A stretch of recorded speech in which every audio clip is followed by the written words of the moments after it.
It's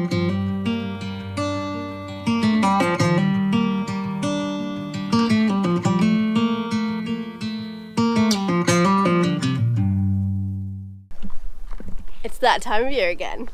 The swallows, or the swifts, no, they're swallows.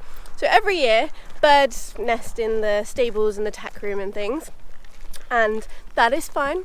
We love a good bird, but they do make quite a mess. So I wait until they have flown the nest before I do my yearly stable clean. So here we are.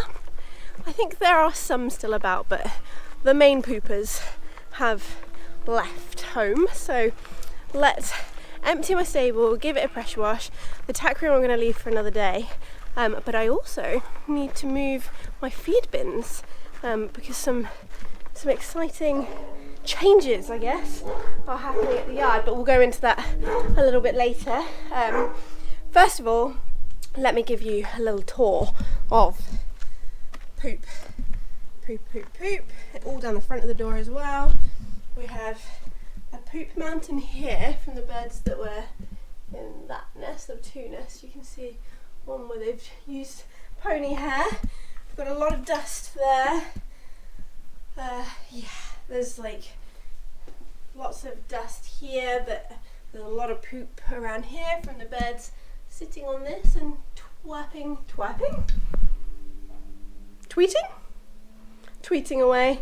Then we've got where all my spare bedding was, because normally once they were living out 24/7 I'd just get rid of all my bedding, use it in the trailer, but I had quite a lot, and I had like this fear of as soon as I got rid of the bedding I would need to put a horse on box rest, so it stayed there for longer than it normally does, but I've moved that out. So first things first, I'm going to put the stables. What is wrong with me today? I'm going to put the rugs in the tack room, so they're out of the way, and all the plastic things that are covered in poop, there's one now, we'll pressure wash first, I think, and then do the stable.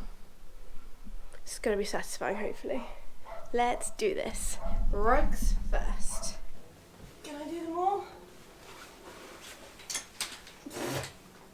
Maybe not, we'll start with these. Rugs are out. And then I'm going to put all of the stuff that I can pressure wash, because they're inside plastic boxes that have been covered in poop, in the middle. And then I can do them first, if I can get them out.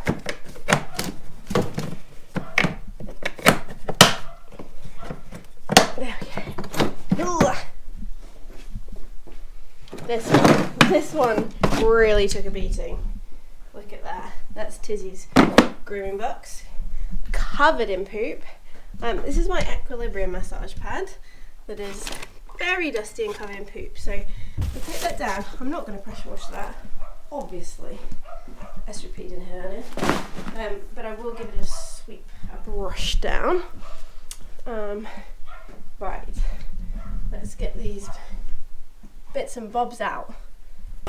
Just these bits left.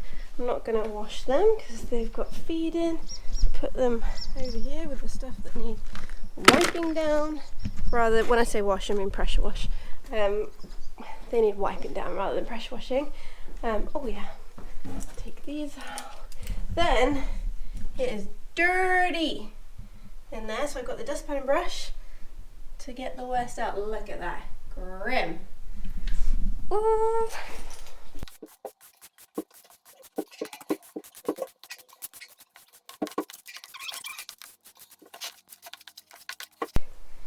The pressure washer is plugged in. Like everything's out. Oh, everything's out. Nice and big and clean and tidy. And let's give these a swish down first. And then we'll put them out of the way and then we'll do the stable. Yes!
round one of the cleaning complete. So, I mean, it doesn't actually look that good on camera, but it is much, much cleaner. So, this bit's definitely much cleaner. We need to do some bailing out of the water in the troughs, but in general, it's looking good. So phase one complete, then we'll give it a good sweep. There are a few areas, especially at the back on the black, that need some warm soapy water and some scrubbing to get all of the bird poop off. And I will do that with all my stuff as well, but that's for another day because it's quite late. It's a Friday night. Normally I'd have nothing better to do, but actually my friend's coming over, so I should probably go home, make the spare room ready, and maybe try and make the house vaguely presentable, but it's full of bikes and probably some horsey bits here and there. So Dan always says, so my mum has up in the kitchen of her house, their house, dull women have immaculate houses, and every time I get really frustrated about our house not being immaculate and super clean and tidy, Dan is like, just remember, dull women have immaculate houses. I think I'm gonna roll with that. We'll take it.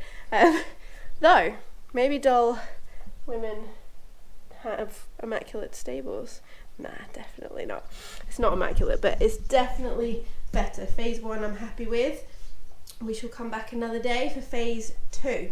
It was much cleaner than this, but Estrid just weed and pooped everywhere because I was taking her for a ride. So her grooming kit and the wash down bucket are back in, the hay net and stuff, and the water.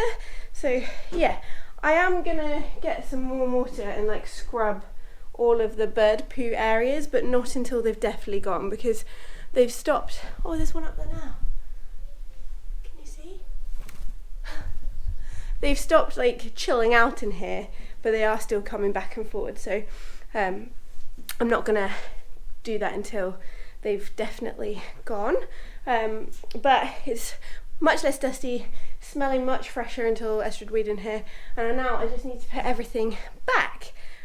Also, we've got the feed room back. So the feed room got moved when the owner got a little pony called Junior. Well, actually it was Bella first, but it's Junior now, for the grandchildren, and he was stabled in here, and this was our feed room.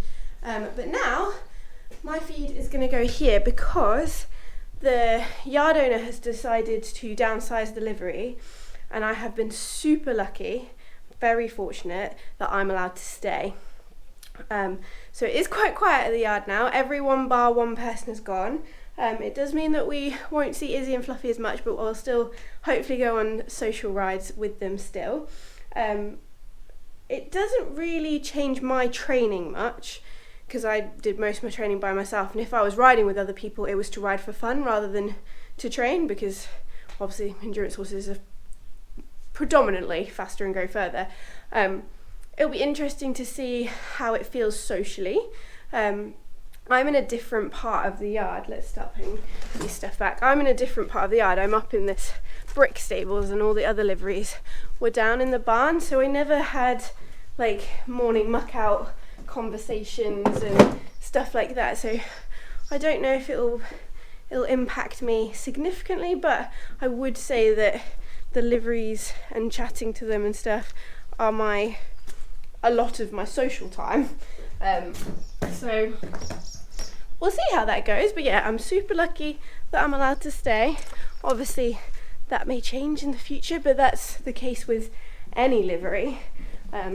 You can never guarantee that you can stay there, because obviously it's not your land, but for now we're staying, and there's going to be lots of like little changes, but hopefully good ones, in terms of having the feed room back.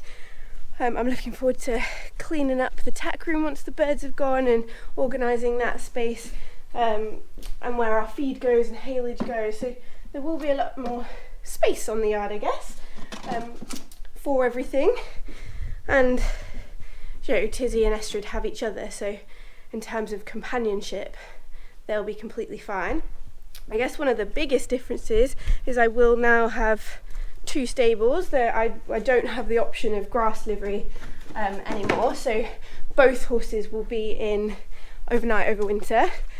I'm hoping that the weather isn't too bad that they're forced to stay in, because I really disagree with keeping horses in 24/7. If that's your choice, if that's the options you have, no judgment, but personally I think horses in an ideal world should live out 24/7 all year round and have shelter that they can go into in the field if they so wish. But when you don't own your own land and you're in a livery, you have to abide by the rules of the person that owns it, obviously. So sometimes it's not an option, but that would be my personal preference. Okay, let's put these last little bits in, put my rugs up, then I need to move my feet. Oh, exciting. Okay, all done, the essentials, the kind of creams, lotions, potions, foot stuff, travel stuff, treats, wash post-ride stuff, the grooming kits, my equilibrium massage pad, all the rugs are back. So now let's tackle my feed room. Yes! I've run it down for as little feed as possible. I need to decant all the feed so that I can actually move the bucket. The cabinet? Chest? Feed holder? Whatever that is.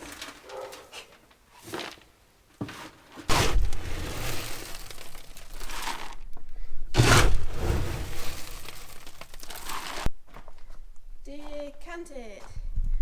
Right, let's move this behemoth. I hope I can do it by myself. I think so.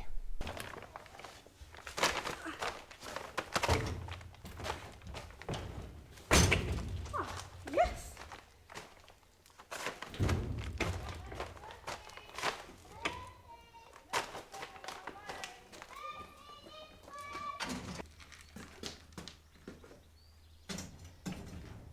Okay.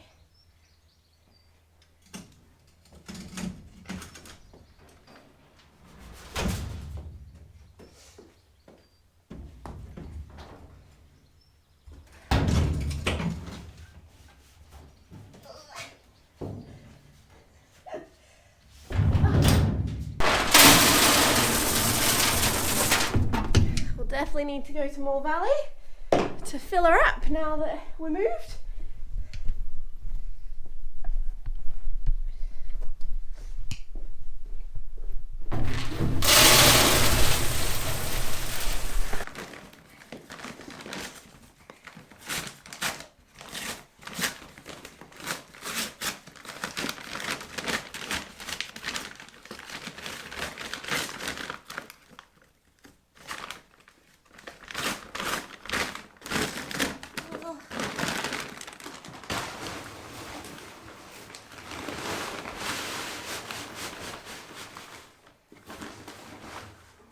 Got my little bucket shelf.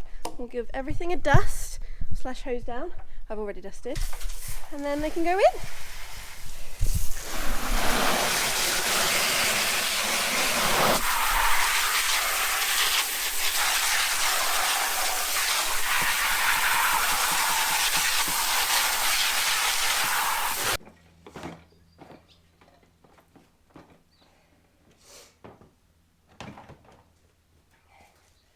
Okay, done. Got my little feed station, or my quite big feed station. Just need to go to Moore Valley now to top up some feeds. I need some more electrolyte. Esther just broken a thigh mask, so I need one of those. Get some bits and bobs. But yeah, I'm really happy. I've even put my towel on the little ring here. Yeah, so nice. Look at that little feed room.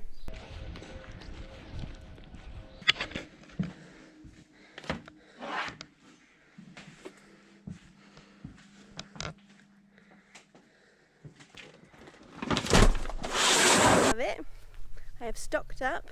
They didn't have any fly masks, so I need to go somewhere else for that, but got the feed and electrolytes. I feed the Bailey's Aquarade when as a drinking electrolyte, but I actually feed the NAF electro salts in the feed from training.